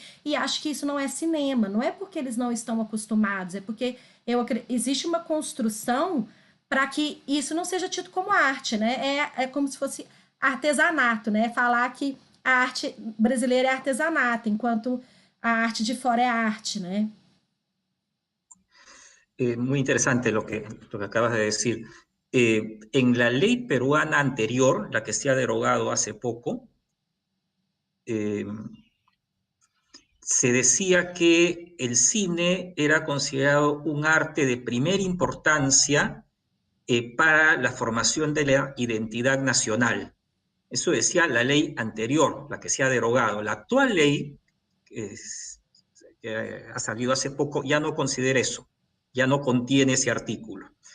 En ese artículo anterior se encontraba un fundamento para la cuota de pantalla, por ejemplo. Si el empresario quería poner aquí su sala cinematográfica, se le daba la autorización, pero con la condición de que pasara películas peruanas. Eso permitía la ley anterior. No se hizo nunca, no se aplicó lo que dicen hace poco de la reglamentación, pero lo permitía. Por lo menos ya estaba la norma sobre la base de la cual se podía exigir a los exhibidores a pasar películas peruanas. Hay un interés mayor del Estado en que el cine contribuya a la formación de la identidad nacional. Si quieres poner tu sala, ya te comprometes a pasar películas peruanas. El otro tema, el otro problema es que efectivamente, ¿no? El público no aprecia, no disfruta y no comprende la mayoría de las películas peruanas que se hacen. Sí hay películas peruanas que tienen éxito, ¿no? Que son comedias, ¿no? Comedias muy sencillas, de estructura muy clásica, ¿no? Con actores conocidos a través de la televisión. A esas películas peruanas sí les va muy bien. Pero a las películas que ganan premios en festivales, por ejemplo, a las películas de autor, ¿no? A las películas que se plantean formas innovadoras, narrativas o estilísticas, a esa no les va bien, les va muy mal, les va muy mal. Y los exhibidores o no quieren exhibirlas, ¿no? O las sacan de cartelera a la semana o antes de la semana. Ahí hay también un problema de formación de públicos, ¿no? O sea, cómo ir educando al público en nuevas formas cinematográficas distintas a las hegemónicas, ¿no? Para que pueda comprender y disfrutar, ¿no? Una gran variedad de películas, ¿no? Y eso, desde mi punto de vista, implicaría también una política estatal de formación de públicos desde la escuela, ¿no? Desde la primera enseñanza, ¿no? Que sería una cosa a largo plazo. Yo recuerdo que en el Perú, en los años 70 y 80, la distribución era más amplia, ¿no? No abarcaba solamente películas norteamericanas, porque las mismas distribuidoras norteamericanas traían películas europeas y otras latitudes, ¿no? Y el público popular entendía películas que ahora más bien le resultarían difíciles de entender, ¿no? Yo recuerdo, bueno, yo soy bastante mayor que ustedes, ¿no? Y yo recuerdo que en el Perú películas de Bergman, de Fellini, duraban varias semanas en cartelera. La gente común y corriente las entendía, ¿no? Podía ser que no les gustara, pero sí las entendía, ¿no? Ahora no, ¿no? Ahora no. O sea, ha habido un retroceso, ¿no? En ese conocimiento del público, ¿no? de formas alternativas a las formas hegemónicas. Pero para contrarrestar eso, me parece que sí sería necesario una política estatal. Todos los otros esfuerzos individuales o sectoriales son encomiables, son muy valiosos, ¿no? Pero lo que temo es que también contribuyen a aumentar la brecha, ¿no? Que hay entre los conocedores, ¿no? Y el público mayoritario, ¿no? Que se nutre de estas películas, ¿no? que pasan comúnmente en los multiplex, ¿no? Muy Hasta bien. aquí mi comentario. Sí. Perdón. No, que me parece muy interesante lo que dice Emilio. De hecho, como suscribo, por supuesto, esto de la formación de públicos y políticas, ¿no? Pero esto también en relación a lo que ustedes, como la reflexión que han hecho Luciana y Daniel, me hace pensar en nuevos caminos de distribución alternativa, ¿no? Claro, en que por ahí es un error, digamos, que un realizador esté siempre, o sea, van a haber quienes quieran y quienes no, ¿no? Por supuesto, pero lo que quiero decir es que me parece que no siempre es bueno pensar que, que tu película tenga que ser como que estrenada en un multicine, ¿no? Entonces me parece que replantearse esas cosas es como también muy importante, ¿no? Y es algo a mí que particularmente me entusiasma, ¿no? En el sentido de la distribución alternativa, ¿no?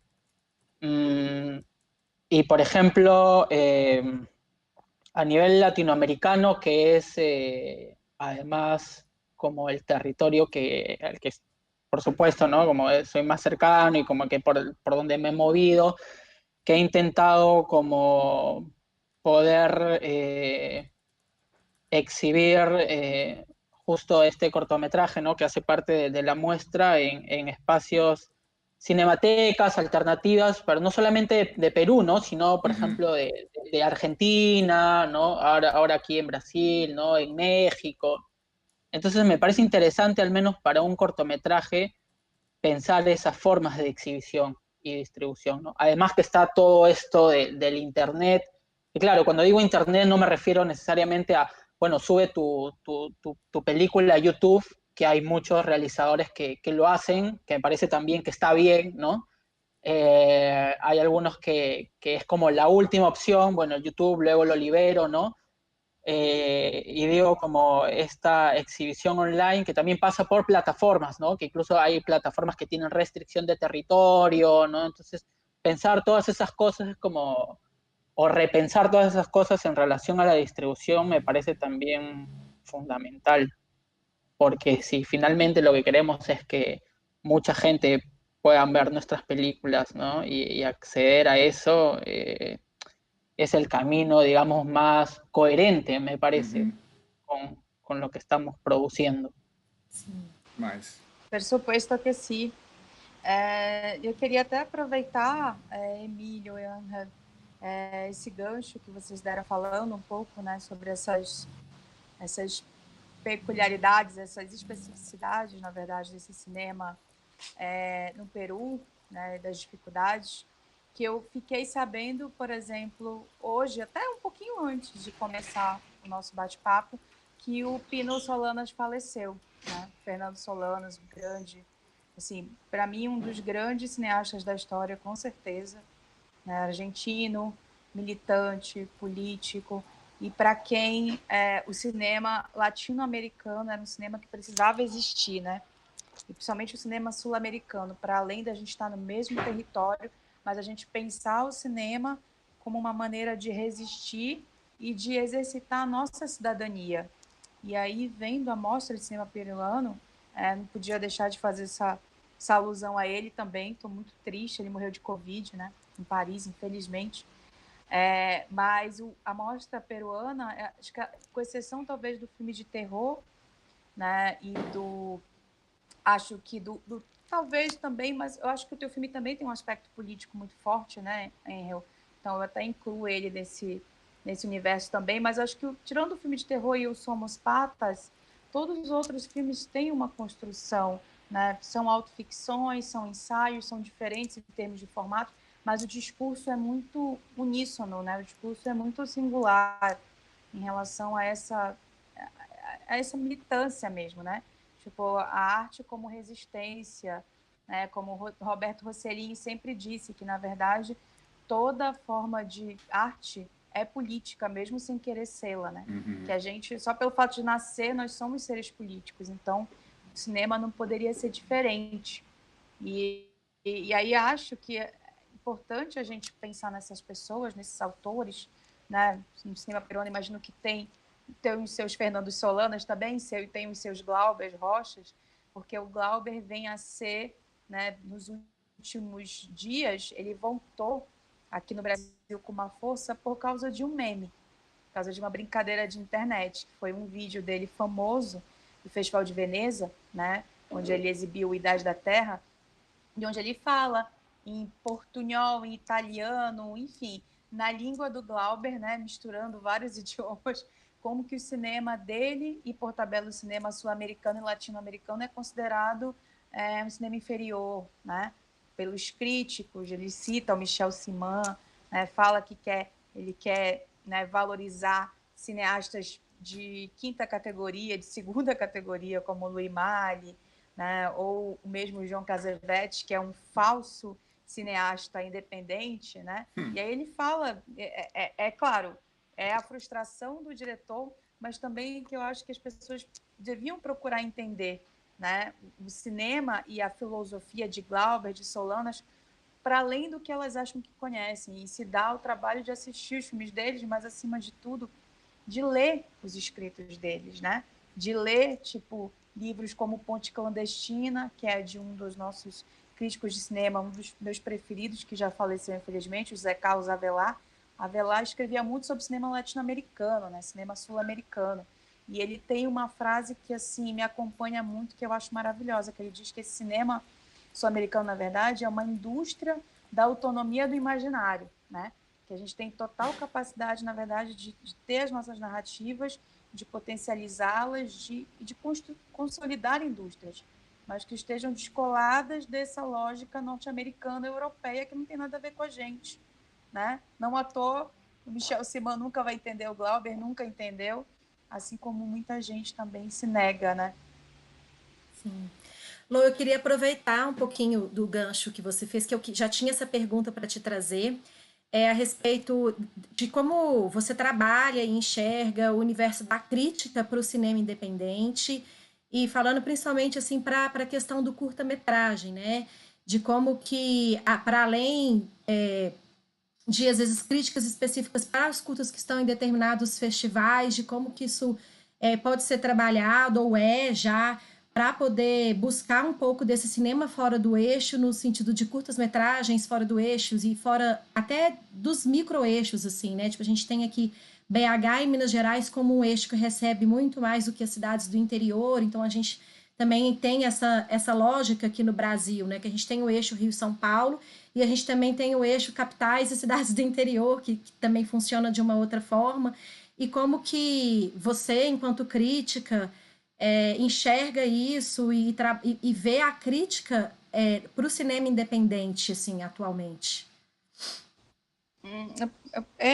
Acho que Gracias. também dentro desse espírito, né, de Solanas, de Glauber, eu acho que a crítica tem um papel político, eu diria até que é de certa forma, um dever cívico, né, de estar não só falando de cinema brasileiro, estar resenhando os filmes, mas também estar repensando esses lugares de privilégio, né, e possibilitando, né, que mais pessoas possam, porque eu acho que, na verdade, o que nós críticos fazemos é sempre estabelecer pontes, né, conexões, na verdade. Eu não acredito muito em crítica de opinião, crítica que é fechada em si, que é individualizada, né? Eu acho que Emílio também é muito dessa prática, então eu acredito muito nessa possibilidade da gente, né, expandir cada vez mais e fazer com que as pessoas conheçam, né, saiam dos seus lugares de conforto também. E eu acho que isso envolve, inclusive, divulgar essa produção regional, né? Eu acho que os festivais são, na verdade, na grande plataforma, os festivais, as mostras são as principais ventanas mesmo para que a gente possa ter isso. Mas nessa época de pandemia, com todos os festivais online, acho que é muito a nossa obrigação também de estar falando de cinema, estar participando de espaços como esse, né, estar tipo, dando essa possibilidade das pessoas conhecerem, né, e ter audiência, ter público, para que a gente não tenha paralisação, né, dessas iniciativas também individuais ou coletivas de se produzir regionalmente, né? E acho que a organização dos coletivos. Eu faço parte de alguns coletivos porque milito muito no audiovisual também, né? Vocês citaram as Elviras, mas eu faço parte da Manifesta, eu e Lu, né? Que é um coletivo só de mulheres do audiovisual, e a gente sempre está meio que nessa corrente, né? Se auxiliando, divulgando, assistindo o filme uma das outras, puxando, né? Aqui na Amazônia a gente tem o CRIA, que é o Coletivo de Realizadores Independentes, né, da Amazônia, de audiovisual, que a ideia também do CRIA é descentralizar das capitais, né? A gente tem, por enquanto, CRIA aqui no Pará e está se criando em Macapá, quer dizer, até antes de toda essa calamidade aí, mas a gente sempre busca e a gente tem conseguido obter, né, algumas respostas, inclusive públicas. Por exemplo, a Lei Aldir Blanc, que vem a ser uma lei de emergência, estado de calamidade, de pandemia, né, que ajuda os produtores de cultura e de audiovisual a subsistirem, porque a gente ganha um auxílio e tem editais também, né, para desenvolver e para produzir filmes. E a gente conseguiu com que a Secretaria de Cultura daqui, do Pará, ela fizesse uma espécie de mapeamento onde ela chega a todos os produtores de outras regiões, que não só Belém, que é a capital. Então, a gente conseguiu... aí isso vai dar um volume também de projetos de outras regiões do Pará, que é um continente, né? Enfim, não sei se vocês conhecem o Pará, mas o Pará e o Amazonas são duas Europas, assim. Então, é muito complicado, a gente não consegue chegar em todos os lugares, mas existem produtores independentes, existem, né, cineastas, roteiristas que precisam, não só do auxílio, mas precisam produzir. E aí eu acho que é esse momento também da gente, sabe, tá nessas linhas de frente. Bien, bien interesante. Sí, bueno, la muerte de Pino Solanas ha apenado, pues, ¿no? A toda la comunidad cinematográfica latinoamericana. Solanas representa, pues, una generación importantísima de cineastas latinoamericanos, ¿no? El nuevo cine latinoamericano, ¿no? Que no solamente, pues, hacían cine, sino pensaban sobre el cine, ¿no? Escribían, proponían teorías, ¿no? Que buscaban llevar a la práctica, ¿no? Teorizaban y realizaban, ¿no? Lobre Rocha, ¿no? El cinema nuevo brasileño, ¿no? Mencionó Gabriela a García Espinosa, ¿no? En fin, ¿no? Toda una generación importantísima, ¿no? Importantísima del cine latinoamericano, ¿no? El tercer cine de Solanas plantea justamente, ¿no? Encontrar una alternativa entre el cine comercial de Hollywood y el cine de autor europeo, ¿no? Hacer un cine distinto, ¿no? Auténticamente latinoamericano que responda a las exigencias, las necesidades de Latinoamérica. En el Perú hace poco murió Federico García Hurtado, que es un director de esa generación también, que hizo un tipo de cine llamado cine campesino. Hacía películas ambientadas en la región andina y películas de un carácter, digamos, militante. Ahora, estamos en una época diferente que debe tomar, me parece, de todas maneras, ejemplo de esa generación en cuanto a pensar el cine, en cuanto a proponer modos alternativos de representación de nuestra realidad, ¿no? Yo veo una época alentadora en la actual, a pesar de todo. Por ejemplo, ha aumentado la posibilidad de autorrepresentación de ciertos sectores sociales que antes no podían representarse a sí mismos a través del cine. De alguna manera, Pino Solanas, Octavio Getino o el mismo Federico García, ¿no? Representaban al otro, ¿no?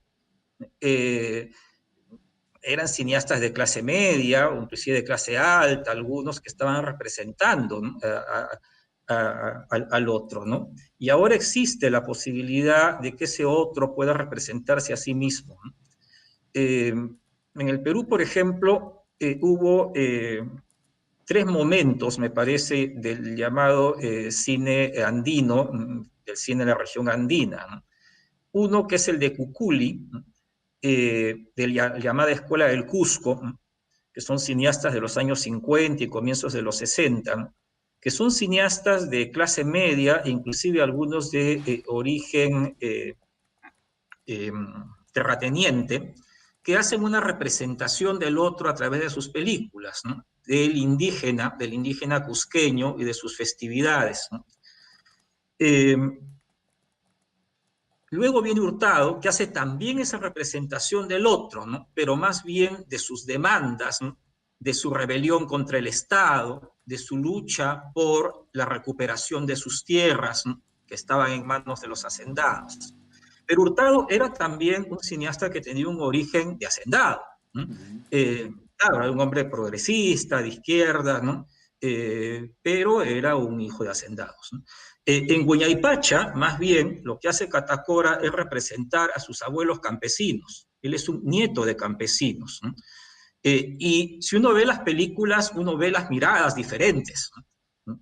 Por más que la mirada de García fue una mirada progresista, ¿no? Había algo de paternalismo en esa mirada.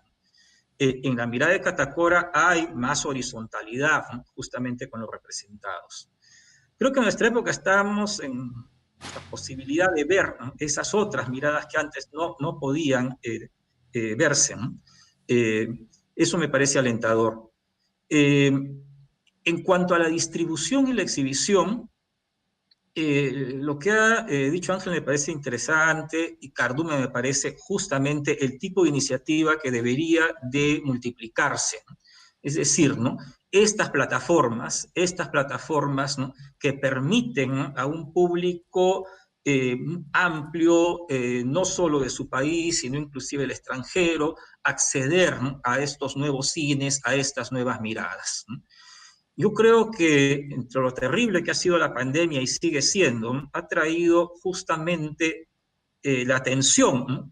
Sobre las posibilidades, ¿no? De este cine a través del streaming. Un cine que ya no se pierde, no se pierde en las redes, en YouTube, ¿no? En Vimeo, ¿no? Sino que es canalizado, ¿no? Por estas plataformas, ¿no? De streaming para que sea apreciado por un público amplio, ¿no? Cada vez más amplio. En cuanto al cine regional, por ejemplo, peruano específicamente, nosotros en Lima hemos hecho exhibiciones de cine regional en la Universidad de Lima. Iba muy poca gente. Y después nos preguntaban, ¿dónde se pueden ver esas películas en Lima? Pero si ya hemos dado un ciclo, hemos hecho publicidad, nadie ha venido. Hace unos meses, la Universidad de San Marcos dio un ciclo de cine regional por streaming. Tuvo más espectadores que los que nosotros tuvimos en los ciclos presenciales, en sala, en la Universidad de Lima, ¿no? El número de vistas era mucho más amplio, ¿no? O sea, las posibilidades también del streaming me parece que son muy alentadoras, ¿no? El problema me lo planteó el otro día un colega, Ricardo Bedoya, ¿no? Que me decía, pero eso no es rentable, pues, ¿no? O sea, ¿cómo van a sobrevivir si eso no es rentable? No solo cómo van a sobrevivir las plataformas, sino los cineastas, ¿no? Y bueno, vamos a ver cómo va esto, ¿no? Porque finalmente pienso que también podría llegar a ser, si no enteramente rentable, podría permitir, ¿no? La sobrevivencia de las plataformas en las circunstancias actuales, ¿no? Sería una cuestión que el público se vaya acostumbrando, se vaya avisando, ¿no? De que existen, ¿no? Se vayan formalizando también y haciéndose más seguros y más confiables para la mayoría de la población los pagos online, ¿no? Que no son caros, ¿no? Es menos lo que se paga que por una entrada al cine, ¿no? Por una película online, ¿no? Entonces, habría que dar tiempo, pero yo en ese sentido soy optimista. Ótimo. Eu até queria aproveitar, a gente já está assim entrando já nos últimos terços, últimos instantes, últimos minutos talvez, né, nesse nosso debate que está ótimo. A gente tem aí cerca de 43 pessoas assistindo a gente pela plataforma, algumas outras pessoas assistindo pelo YouTube. Já tem mais na plataforma. Já tem mais na plataforma? Uhum. E... Bem, pedir para que vocês, né, enviem perguntas, se tiverem, chegou algumas aqui para a gente poder trazer, mas eu queria complementar esse assunto que a Lu trouxe, né, sobre a curadoria, rapidamente, assim, porque a gente, eu acho que isso que o Emílio falou, né, a gente busca sempre essa sobrevivência enquanto plataforma para que a gente consiga também trazer mais pessoas para ver filmes, para que a gente consiga aumentar esse fluxo, para que os filmes sejam vistos e para que a gente consiga ampliar essa produção também através do que é monetizado com isso, né? E nessa busca, a gente foi encontrar como a gente consegue mais pessoas para assinar ou para ver os filmes, enfim. O que acontece, que eu achei muito interessante, né? Assim, eu vou recordar uma frase que talvez Raul Seixas falava, um músico brasileiro, mas que também a gente tem que a gente de alguma forma, outro dia a Karen falou esse termo que eu achei ótimo, que a gente tem que aprender a hackear o sistema, que é entender o que o sistema faz e tentar entender essas ferramentas que ele usa para usar também das mesmas. E seguindo nesse sentido, a gente foi procurar o que leva as pessoas a consumir o conteúdo norte-americano, a se envolver com filme, a ver filmes, e principalmente o que leva as pessoas ao site, por exemplo, da Netflix, da Amazon. Então a gente tem algumas ferramentas na internet que a gente usa, que hoje começamos a usar há pouco tempo agora, que eu descobri, que é para entender como que as pessoas vão parar lá dentro do site da Netflix para ver os filmes. São os referenciadores, né? São os referenciadores. Os maiores referenciadores hoje no Brasil de filme são as plataformas de crítica. E aí eu vou dizer assim, não é bem a plataforma... eu vou até dizer assim, de crítica com algumas ressalvas, porque são essas críticas de opinião também, de alguma forma, dizendo. São adorocinema.com, Omelete, que também fazem esse papel de levar as pessoas para o cinema, que eu acho que é super potente, mas que depois eu fiquei, quando eu vi isso, eu falei assim, cara, por quê? E eu fui procurar nessas plataformas o que tinha de filme brasileiro, o que tinha de filme independente brasileiro e curta-metragem. Curta-metragem não existe, né? Nesses ambientes, é muito pouco que se fala. Aí cinema brasileiro, quando faz muito sucesso, Bacurau, você vê alguma coisa falando, mas a gente vê muito pouco material dentro dessas plataformas de crítica, dentro desses portais de crítica. Desses tipos de plataforma de crítica. Ou seja, o que se fala, o que se faz, os maiores referenciadores para se criar o público e para chegar no público, ele não fala do conteúdo nacional, né? Então, a gente até está buscando agora algumas parcerias, contatos com essas plataformas, inclusive, para que de repente comece. Não precisa de ser todo dia, obviamente, porque a gente tem que saber fazer o público digerir também. Mas de tentar conseguir espaço entre eles para, olha, de vez em quando, uma vez por mês, fala de um curta, faz uma crítica de um curta. É espaço dentro do comercial para falar do não comercial. Do não comercial, sabe, assim, e assim, de novo voltando, né? E podia pensar uma parceria com cenas de cinema aí, viu? Só falando. Demais. Já pode ser amanhã. Pode ser amanhã isso, porque a gente vendo, aí você vê a importância do aspecto da crítica cinematográfica para o próprio cinema, né? Assim, é o que leva as pessoas para lá para ver o nosso cinema. Então, inclusive as pessoas estão falando, eu comecei falando das pessoas que estavam na sala, porque se alguém que estiver na sala conhecer, tiver um contato, pode mandar pra gente, não, eu conheço tal redator, eu conheço tal editor, bora tomar uma cerveja, conversar, tomar uma cerveja virtual, né? Temos 2 críticos aqui na sala hoje, Emílio e Lorena, maravilhosos. Nós temos materiais maravilhosos. Literalmente, eu falei uma coisa que eu achei que é interessante, a gente foi descobrindo pérolas com a Cardume, que tem filmes na Cardume que fazem a gente se emocionar, faz a gente ver, são filmes incríveis que eu acho que chegam nessas pessoas, só que eles não chegam porque esses canais não chegam no público de fora do nosso nicho, né? De Exato. Fora da nossa bolha.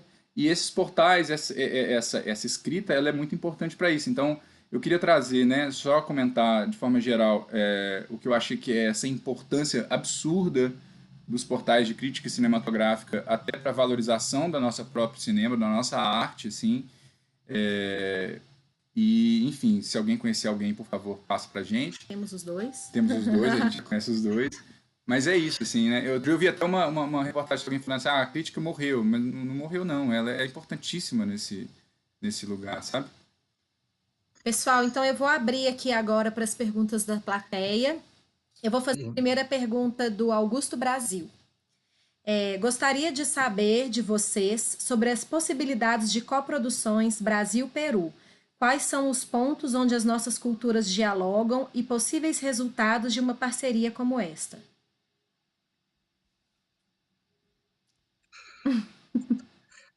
Es el realizador que está presente. Eh, no, bueno, yo ahora estoy trabajando con Gabriel, no sé si Gabriel, o sea, Gabriel creo que puede comentar el proceso que estamos teniendo, ¿no? Como, digo, Perú-Brasil, ¿no? Sim, mas é muito, como se diz, né, por vias não formais, né, nossa parceria. Eu, como roteirista, escrevo junto com o Orwell, a gente está escrevendo, a gente escreveu um longa e também eu estou trabalhando no roteiro de montagem de um filme, de um longa-metragem que agora tá sendo finalizado. E nesse sentido, até me interessa também entender essas possibilidades de coprodução formais, né, que poderia haver. Eu sei que, assim, talvez a Lorena possa falar mais, o Emílio também. O Brasil, ele é muito aberto para fazer coproduções, ou pelo menos até onde eu entendo.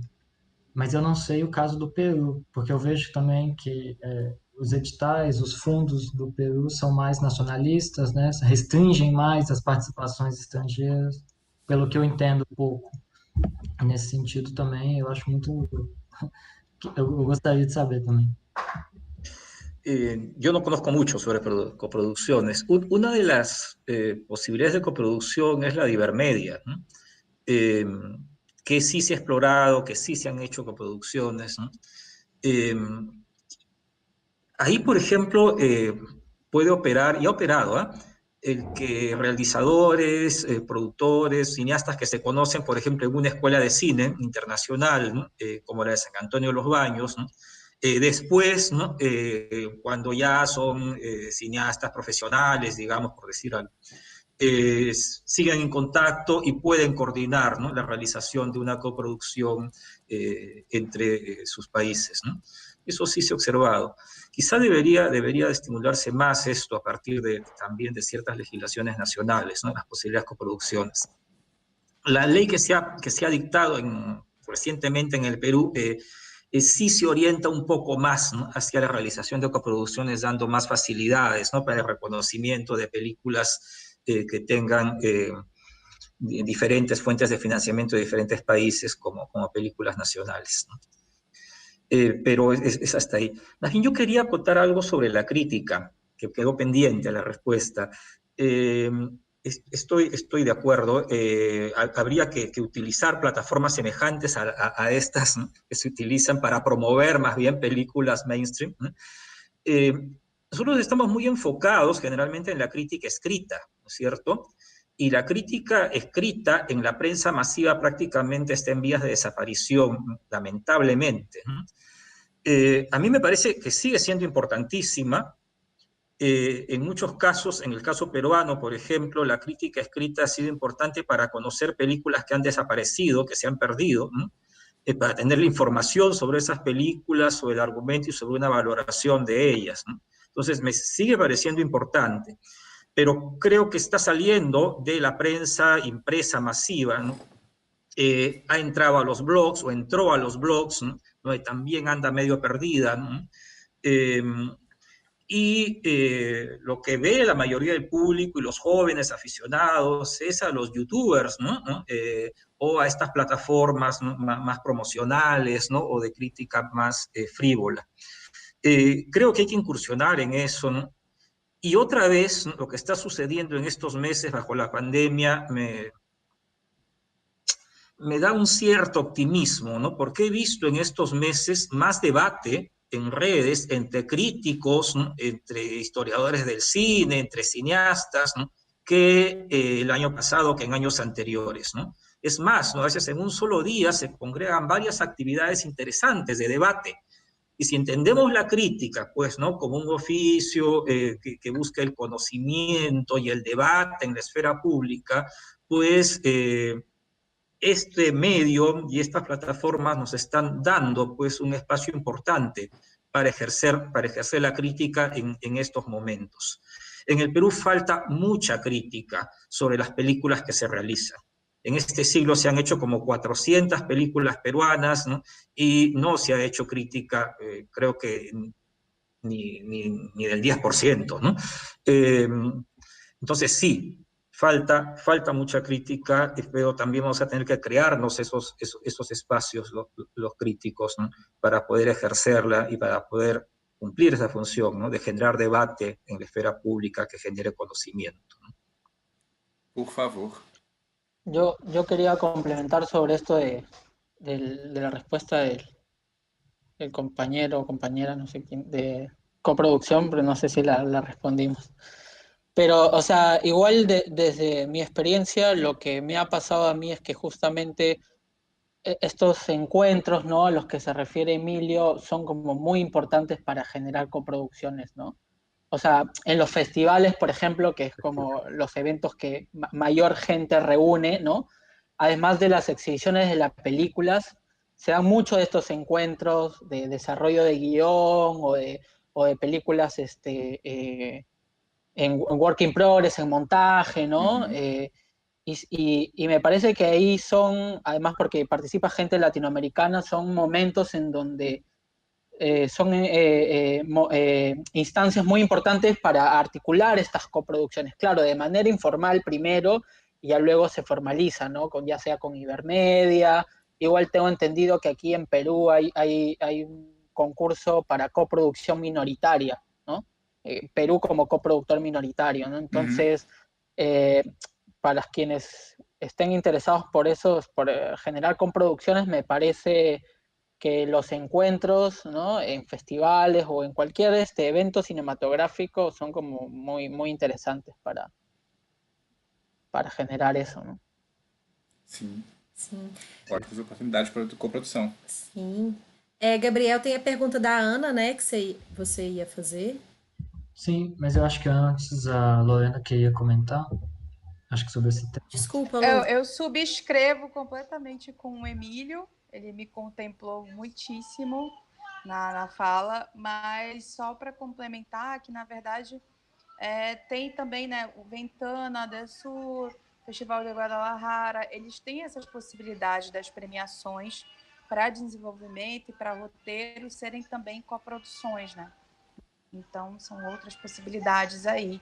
Claro, do Ibermédia. O Ibermédia tem vários programas, né? A gente tem uma iniciativa aqui no Brasil, que é o Projeto Paradiso, que é do Instituto Olga Rabinovich. O Projeto Paradiso também tem, né, alguns programas em que ele fornece bolsas para roteiristas brasileiros, inclusive em coprodução com outros países, né? Tem a Argentina. Tem que dar uma olhada nos sites e consultar, mas tem essas possibilidades aí. Massa. Ótimo. Deixa eu ver se eu... A Ana, ela pergunta, aí eu acho que ela já coloca, porque eu acho que a gente está falando de cinema em geral, e aí eu acho que a gente não... Por costume, a gente não diferencia, a gente parece que está falando só da ficção, ou de um cine de gênero, de autor, que está mais ligado com um filme antes entendido de ficção. Mas a Ana, ela faz uma pergunta que pergunta da abordagem sobre os personagens quando a gente fala de documentários etnográficos, né? Como que o Peru e como que o Brasil podem ver essas diferenças, né? Já que a gente já está falando de cinema regional, como que talvez exista essa diferença de abordagem, de visão, né? Hago la pregunta em espanhol também, por si acaso. Como Brasil y Perú ven los personajes cuando se trata de documentarios etnográficos, ¿no?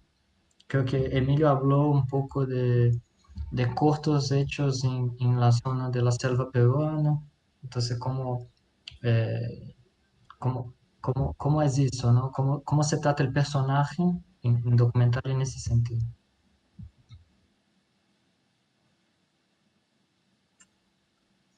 Sí, ese siempre es un problema, ¿no? Es el problema de la representación del otro, ¿no?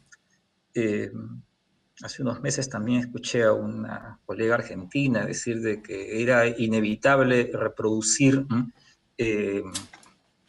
una posición colonial, ¿no?, frente al otro, ¿no?, puesto que el cineasta tenía el poder, ¿no?, finalmente, ¿no?, y el otro era el objeto, ¿no?, que era representado, ¿no?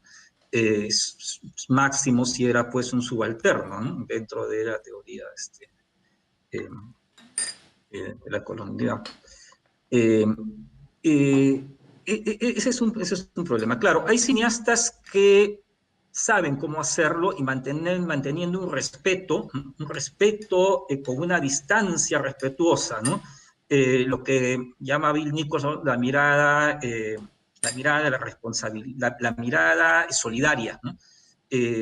La ética de la solidaridad, ¿no?, que resulta de una mirada probablemente impotente, ¿no? O sea, yo no puedo solucionar el problema de ustedes, ¿no?, pero me solidarizo con ustedes, ¿no?, y mantengo una distancia respetuosa, ¿no?, y un nivel horizontal hacia ustedes, ¿no?, que es lo que me parece que logra Ángel en su documental, ¿no? Entonces, hay esa distancia respetuosa, ¿no?, hacia el otro, ¿no? Yo no intento conocer lo que tú conoces, ¿no?, ni intento representarte políticamente, ¿no?, porque eso tendrás que asumir tú mismo tu representación, ¿no? Me busco acercarme y busco conocer lo que pueda conocer, ¿no?, y solidarizarme contigo. Ahora, eso es difícil de lograr, ¿no? Por eso creo que el documental de Ángel es muy valioso en ese sentido, ¿no? Porque es difícil de lograr. En muchas películas se nota la mirada colonial, ¿no? Y a lo que se debe apuntar finalmente, a lo que todos sabemos que se apunte, es a la autorrepresentación, ¿no?, que no haya mediaciones, ¿no?, que sean los mismos pobladores, ¿no?, quienes se representen a sí mismos. Hay otros mecanismos, ¿no? Yo conozco dos cineastas, uno que hacía un trabajo sobre la comunidad Quero, que es una antiquísima comunidad andina de Cusco, ¿no?, que hizo durante varios años un documental sobre ellos, y decía, al final ellos me decían, filma acá, hace esto, ¿no? O sea, ellos estaban dirigiendo parte de la película.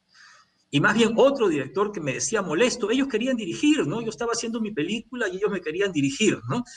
Bueno, ahí creo que hay un ejemplo, ¿no?, de esas dos miradas diferentes que resultan justamente de esta manera de afrontar el tipo de documental, ¿no? Perfeito. Eso es. Massa. Não sei se a Lorena Ah, Eu quer... acho que a Lorena caiu. Ah, Deixa eu ver aqui com ela. que pena. Angel, se quiser comentar alguma coisa também, né? Tá bem na sua esfera de trabalho. Sí, bueno, creo que lo que me correspondería a mí más, digo, pensar, eso me hace pensar en procesos, digamos, ¿no? A raíz de lo que habla Emilio de estos dos realizadores, que me parece muy curioso, ¿no? Y desde mi proceso, ¿no? Y desde los procesos al menos que me he podido enterar de películas que, siendo honestas, que siento como un retrato muy cercano, ¿no? Hablando del cine documental específicamente, ¿no? Que creo que tiene que ver con el tiempo, ¿no? Con el tiempo que uno no solamente se dedica por hacer la película, ¿no?, sino que un tiempo que va más allá del cine, ¿no?, que tiene que ver con la convivencia con esas personas, ¿no?, con una amistad, digamos, ¿no? Entonces eso me parece que es como muy, muy importante, porque de pronto, al menos desde mi experiencia, ¿no?, la cámara medio que no está, digamos, ¿no? Y de pronto hay esa naturalidad, bueno, o esa intimidad, no me gusta usar mucho estas palabras, pero en todo caso esta cercanía, digamos, ¿no? Que de pronto cuando uno llega a un lugar y quiere retratar ese lugar, sin este tiempo y sin este acercamiento, ¿no? Es muy difícil, ¿no? Y yo creo que pasa mucho por eso, ¿no? Entre otras cosas también. Lô, você quer completar alguma coisa? Oi. Gente, desculpa que eu caí aquela hora. Não, tudo bem. Não, eu acho que para concluir, na verdade, não sei se muito em relação à pergunta da Ana, né? Porque eu acho que até onde eu peguei da fala do Emílio e do Angel, né, falando inclusive do filme dele, de certa forma está contemplada. Mas, assim, só mencionar que eu acredito muito que cada vez mais esse cinema, né, que tem uma das suas fontes ali no Jean Rouch, né, no Eu Negro e tudo mais, que é cinema mais etnográfico, né, ele tem que ser um cinema também que trabalha essa questão do lugar de fala, né? Então, que a gente cada vez mais dê possibilidade para os indígenas, por exemplo, fazerem filmes sobre as suas narrativas, né? E não essa coisa desse olhar colonizante sobre essas realidades, sobre essas narrativas. Né? Sim. Sim. Demais. Total. Excelente ponto, né? Excelente, nesse sentido, ótimo. Importantísimo, importantísimo. Perdón, o sea, se me viene a la mente también como en relación al proceso, es que de pronto, a diferencia de la ficción, ¿no? Igual no quiero como hacer diferencias entre ficción y documental, digo, si uno es mejor que otro, sino en relación a que de pronto ese proceso, ¿no? Que menciono tiene que ver que hay casi, o a mí me gusta verlo así, que hay casi una película después de hacer esa película, ¿no? Con las personas, ¿no? En relación de que hay como, por ejemplo, en este caso el corto, ¿no? Soy amigo de Antonio, cuando puedo lo visito, ¿no? Entonces, hay como un proceso que me parece a mí como más grande en ese sentido, ¿no? Específicamente en el documental. Y uma espécie de responsabilidade, né? Uma responsabilidade, de certa forma. Sí. Com a realidade que é alterada, né? Por essa presença desse documentarista, por essa interseção, por essa, né? Por esse colidir de mundos, assim. A gente fala muito hoje também de uma corrente que é o cinema social aqui no Brasil, né? Eu acredito que aí no Peru também, mas de repente com uma outra nomenclatura.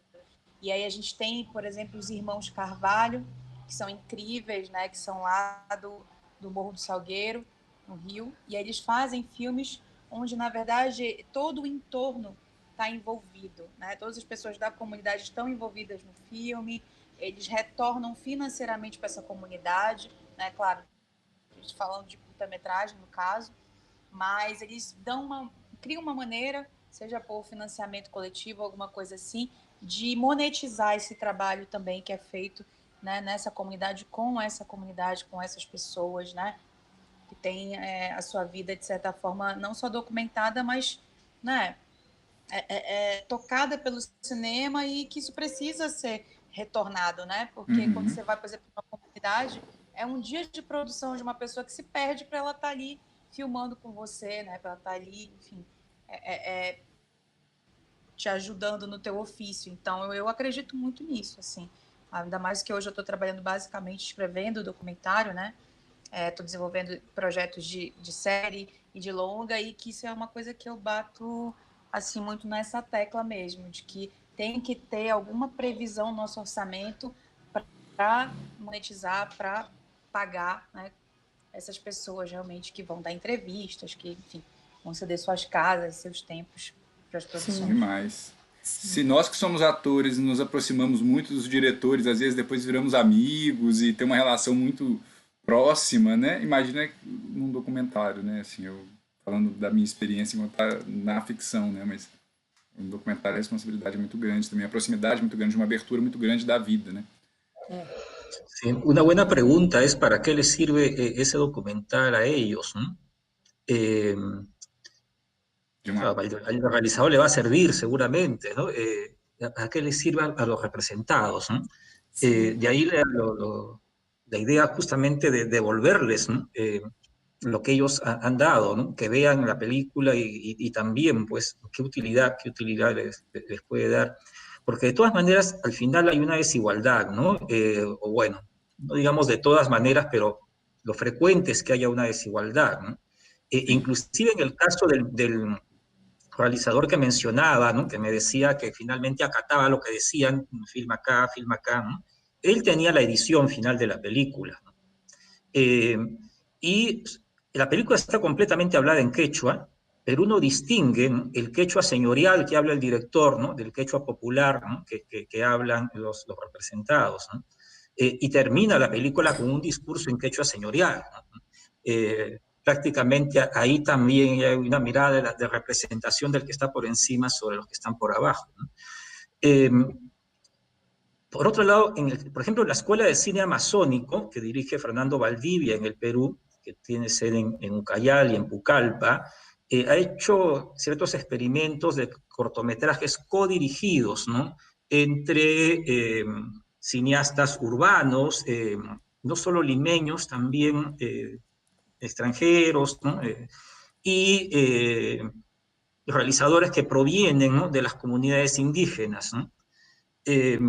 Pero, por ejemplo, en el Festival de Lima se presentaron 2 de esos cortos y quienes hablaron fueron los cineastas urbanos, ¿no?, porque los otros no tenían acceso a Internet, ¿no?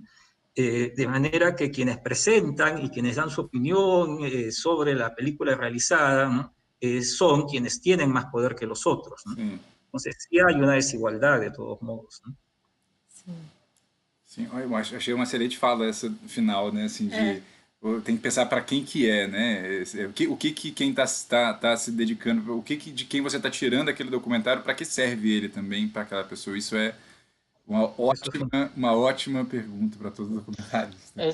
Es una gran pregunta esa que formula Emilio, ¿no? Yo Excelente. creo que como el mayor logro, ¿no? O bueno, como... Sí, eso, ¿no? Es que de pronto quien tú representas cuando vea la película realmente se sienta representado, Sim. ¿no? Que a mí me causó como una gran alegría cuando fui a mostrarle las películas, o sea, antes de que sea exhibida, ¿no? Y a la familia, no solamente a Antonio, sino a la familia, ¿no? Y Sim. entonces eso fue como muy, muy emocionante, en realidad, Maravilhoso. ¿no? Maravilhoso, gente. Então é isso, assim, eu queria muito agradecer todo mundo. A gente se tirou uma foto, né, já? Não, Ou mas não? tava todo mundo meio torto. Acho que a gente pode A gente tirar pode outra. tirar uma fotinha para encerrar, mas eu queria muito agradecer todo mundo que ficou até o final com a gente. Dizer que foi excelente, essas conversas são excelentes para a gente poder formular as questões, para a gente poder pensar. A gente sai daqui provavelmente pensando em muita coisa e vamos colocar em prática, assim, né? Agradecer demais a disponibilidade de vocês, a todo mundo que ficou assistindo a gente aqui, que trouxe perguntas e reflexões. A amostra continua na Cardume até o dia 15 mesmo, Sim, né? dia 15. Até o dia 15, então aproveita para assistir e estamos já pensando em fazer uma segunda edição e vamos pensar em parcerias e é isso, vamos fortalecer o cinema independente, né? Aqui sul-americano, latino e é isso. Show, então vou tirar um print da tela pra gente falar que é a fotinha nossa e mando para vocês no grupo também. Vamos se preparar? 3, 2, 1. Foi o print daqui. Gente, então é isso. Mais uma vez, muitíssimo obrigado. E qualquer coisa contacta a gente, né? Manda pra cá, conversa, WhatsApps, e-mails, redes sociais, vamos nos ligar. Foi um prazer e uma honra esses convidados aqui chiquérrimos. Foi sensacional, gente. Muito obrigada mesmo. Muito obrigado. Eu fiquei com gostinho de Placer quero y mais honor estar também. con ustedes. Muchas gracias. Muito obrigada. Muchas gracias. Sim, se deixasse, a gente ficava aqui até meia-noite. Demais. Tchau, gente. Tchau, Um beijo. Tchau, Cuídense. Emiliano, Ángel, Gracias. Gabriel, Gracias. Daniel, Lu. Chao, Emilio. Obrigada. Estés bien. Nos vemos, chao, Gabriel.